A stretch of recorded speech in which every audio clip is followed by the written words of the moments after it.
So I wanted to go through some lower back exercises today. What we tend to find when we get lower back pain is usually the result of tight hip flexors, tightness in the hamstrings, and then tightness around your lower back itself.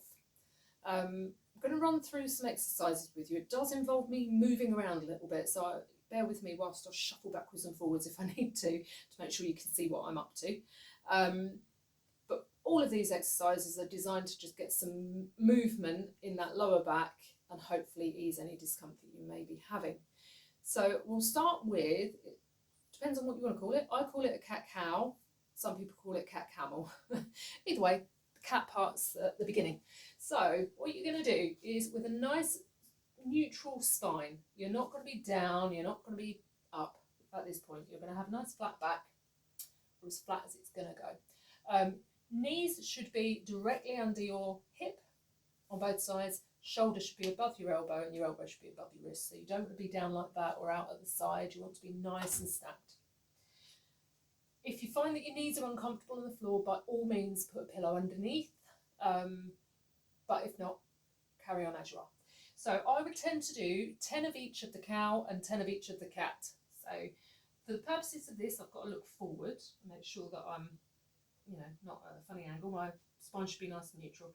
So you'd start off by going up like that, and what I'm getting is a nice stretch in my lower back, and then down like that. And you would go at this sort of pace. If you find that you like the stretch either side, do feel free to hold it. You don't have to keep moving as I'm doing. And as you can see, my spine is getting a nice moving stretch going on there. As I say, you can, if you prefer, hold at one point. So that actually gives a nice stretch across this part of your back or into your shoulders, just because of the angle your spine's at. And then when you go down this way, you get a nice stretch across here, which is lovely. So you can play around with that. I would start with the moving ones, so from the camel or the cow into the cat and vice versa, and keep a nice movement there. If you really want to hold a stretch, do hold a stretch, that's fine. Play around with it, make it yours, do what you want with it, but just make sure that your shoulders are above the elbows and the wrists, and your hips are above your knees. And if your knees are uncomfortable, get a towel underneath.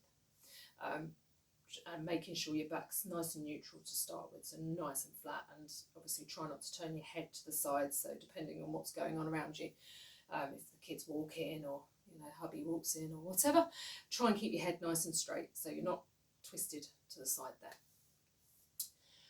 To get some movement into the hips, it's a similar position we're going to start with, the only difference being we're going to have the knees ever so slightly turned out, so probably put your feet together, but just have your knees slightly turned out to just give you a bit more movement or mobility, access if you like, in your hip area.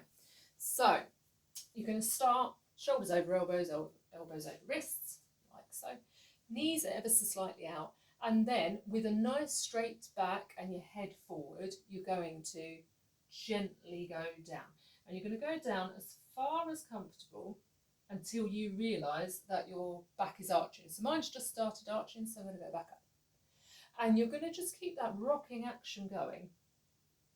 There's a gentle action, and again, if your knees are uncomfortable, pop a pillow under them, that's absolutely fine. It's not going to affect it too much, as long as you're not sort of up ridiculously high or anything like that. And what you'll find is, hopefully, the more you do it, the further down you'll go before your back starts arching. Obviously now, if you collapse like that and you're going down, it's not quite getting the action you want. And equally, if you're up like that, it's not getting the action you want. It's taking more into the shoulders than it is to the hips. So keep your back as nice and flat as you can keep it as you're moving. And it should move that hip ball in the socket quite nicely and get some mobility in there, which is something that it might not be getting at the minute. I interestingly did these yesterday, and my left hip was popping away in there. Wasn't uncomfortable. Obviously, there was some trapped bits and pieces in my hip and needed to just release. So it wasn't painful. It wasn't making me move any differently. It just obviously that hip had got really quite congested and needed a little bit of TLC, as it were.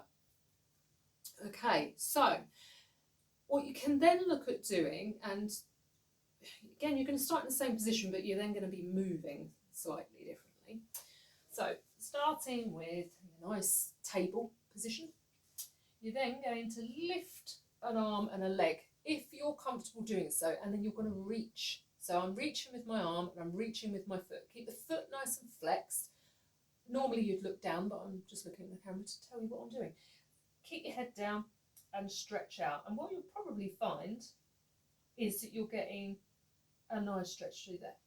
I would start maybe holding it for 10 seconds, depending on how strong your core is and how comfortable you're finding it. If you've got a bit of a wobble in there, that's not a problem. It should work in some muscles. But what we don't want is you really fatiguing and really hurting yourself. So start with 10 seconds, swap and go onto the other side, and then go back and swap. Maybe do 4 or 5 of them, but just make sure you're stretching through the tips of your fingers and out the back of that foot or out the sole of that foot. So you're effectively working across your back and getting a nice stretch and a little bit of length to your spine, or just across your spine there. Okay, right, so I'm going to be rolling onto my back now for you. So what we want to look at doing is bringing our our knees towards our chest. Now, this looks simple enough, but what you're going to try and do is keep your tailbone down as you're doing it. So you're applying some pressure onto your knees or your shins, sorry, but you're trying to straighten your back down. Now, you're not arching this part of your back. You shouldn't be able to get your hand under there easily in any way, shape or form. You're just gently pushing down like that. And you would hold that for 45 seconds and just get a nice stretch through there. You should be finding a nice stretch through that lower back as you're doing that exercise, and it should feel quite nice. You can repeat that 3 times, depending on how long you've got. That's absolutely fine. But you could do that when you're going to bed of an evening. You don't have to be on a hard surface to do it. Just remember that as you're bringing your knees up towards your chest, you want to be pushing your tailbone down. So you should just get a nice stretch through there. Okay. Glutes are a good thing to stretch when you're getting low back pain as well. So you can either do a laying down version or a seated version. It depends on what you prefer to do. I'll demonstrate both and you can pick or choose whichever one's more comfortable for you. So you're going to lay it down nice and flat again, pushing your lower back into the floor. So you would do this on a harder surface. You're not going to do this on your bed necessarily, because you want to make sure your lower back is where it needs to be. You don't want it arched up, and you shouldn't be able to just slip your hand under there. So lower back nice into the floor, one knee over the other. So in my case, left has gone over the right. Hopefully this is not going to turn it round when I put this on YouTube, because it keeps doing that and it looks like I don't know my left from my right. And then you're going to pull your other leg up and you can hold onto the back of your thigh there. So I'm getting a nice stretch effectively on that leg through there and into my glutes. So it is a little bit of a hamstring stretch for me as much as it is a glute stretch, just because of the position I'm in. Keep your feet nice and flexed. Again, take that knee out of the equation. And just hold that for a nice 45 seconds and repeat. If you want to, you might find this stretch just doing the once is enough for you. And then you'd obviously swap over and get a nice stretch through there. I mean, it does also stretch the sort of the adductor muscles, so your inner thigh muscles. It stretches those as well, depending on where you're tight. So I found that actually I was stretching the inner thigh muscle and the hamstring and the glutes. So it was quite a nice workout for me, or a nice stretch for me. So you can do a seated one. I've demonstrated this on another video, but I'll demonstrate it again. So you want to keep your back nice and straight, probably start with your feet a little bit further out, and effectively you're going to bring one foot over the other, flex the foot, make sure the knee's nice and happy, arms behind you, keeping your back nice and straight, and then you can pull that foot like that. I'm not getting a stretch with that because I've stretched already today. So you can bring your chest in or your foot in. And now I'm getting a stretch. So don't hunch over. Keep your back nice and straight and just look forward. And again, you'd hold that for 45 seconds. Just get a nice stretch through there, and then you'd swap over and do the other leg. So it depends on which one you prefer to do. You can either do the laying down one or the seated one. There's variations with the seated one, so you don't have to go in as far with your back or your chest towards your knee. You don't have to bring your foot in as far. So you might find that actually that's a little bit easier for you, because there's a couple of variations that you can do there, depending on your flexibility and how much pressure you want to put on or need to put on, versus, you know, laying on your back and having to pull your leg the other way. So do which one you prefer to do. Don't feel you've got to do both. You might find that you prefer the laying down one or the seated one. It's entirely your choice. Okay, so the next one is a pelvic tilt. So you're going to lay nice and flat.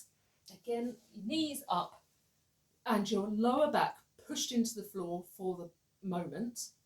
Hands down by your side, and then effectively what you're going to do is continue to push your lower back in and almost lift your glutes or your bum cheeks off the floor, and you're going to hold that. So you're getting a stretch through that lower back with the position you're going into. The lower back naturally wants to curve outwards. This is kind of making it go inwards. And you would hold that. I mean, it's not a very big movement, as you can see. It's just enough that actually I'm getting a nice stretch through that lower back. And then you'd release. So you can see me moving when I release versus when I'm holding. So that's me tilting my pelvis. You bring your stomach in, make yourself feel slimmer if you need to, and then release. You'd hold that for 45 seconds or so, depending on what you prefer.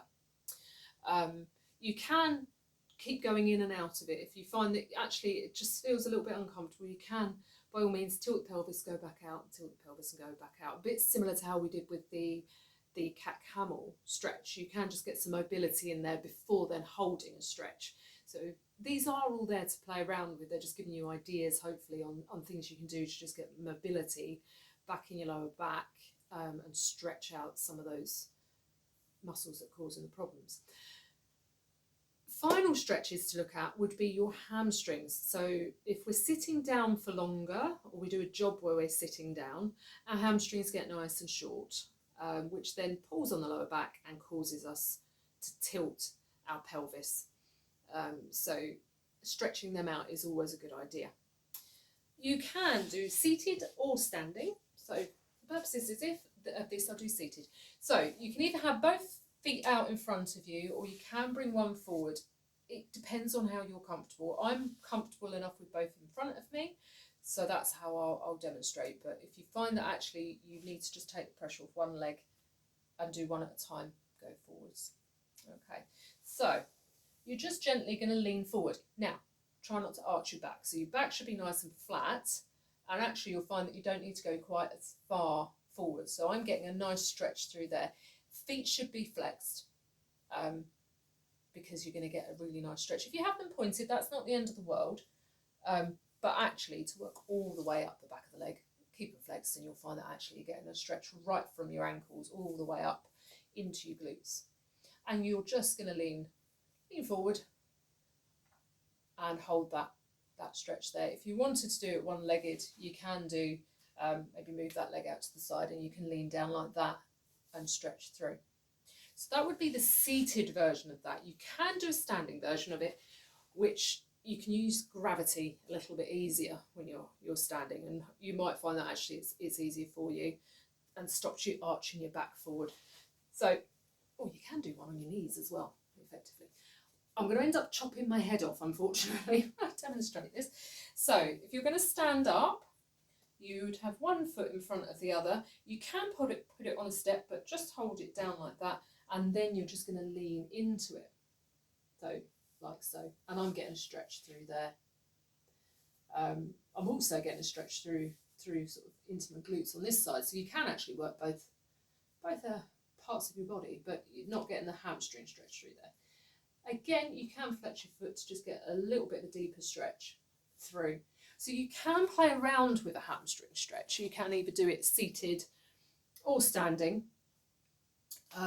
and whichever one's best for you is absolutely fine. You just want to get that nice stretch through the back of your leg to undo any shortening, or try and undo any shortening that you're having, that you're sitting down for longer. And hopefully all of these stretches and movements together will loosen up that lower back for you and hopefully reduce your lower back pain. Take care of yourselves. Bye bye.